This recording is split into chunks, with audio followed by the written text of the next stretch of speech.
Chris, we're here at Inspiration Through Innovation and CNC Robotics. You're collaborating with Tebis, obviously you use KUKA robots and SECO tooling. How's it going?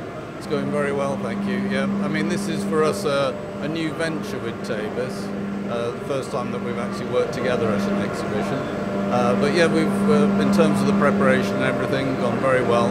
We've got some great tooling here from SECO.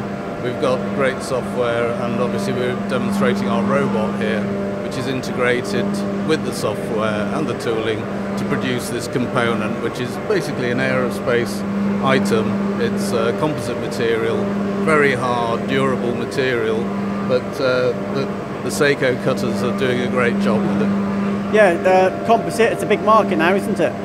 Indeed. For us, I mean, we do a lot of machining of composites, drilling, things like that, but also trimming of composites. And that is actually one of our major markets, yes. And Jerry, from a technology standpoint, how have you guys helped? Well, obviously we're working in partnership with CNC Robotics. It's a great solution for them for their very technical, complex geometry, whether it be actual machining or trimming. And we've got all the tools in our suite of software to assist them with that. People get scared, don't they, about programming robots? How much programming is involved when you can use Tebis? Effectively, it's quite simple, really. It's an extension like a 5-axis toolpath, but obviously we're controlling up to 8 axes now with lasers, with robots.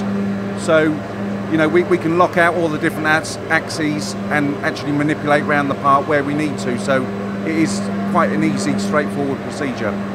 You just work from an IGES file or something like this? Yeah, any CAD model that we can bring in, whether it be CATIA or IGES, VDA, but we're not actually restricted to the CAD model itself.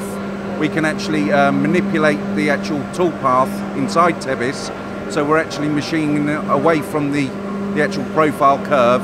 So if there was a minor alteration on, let's say, a trimming piece, we can actually easily adjust that inside Tebis without having to adjust the actual CAD model. And Chris, just finally, how do you see this partnership going forward? Well, obviously, it's as I mentioned earlier, it's the first time that we've worked together, and hopefully it'll be fruitful. We'll get lots of work together. One thing I was going to say, to add to what Jerry was saying there, that simulation is the important thing to do before we actually cut anything, and that's one of the beauties of a product like Tebis. You can simulate the whole of the cutter paths prior to committing it to the robot and doing the trimming operation, and that's very powerful. So what you simulate is what you get? Absolutely, what you simulate is what you get.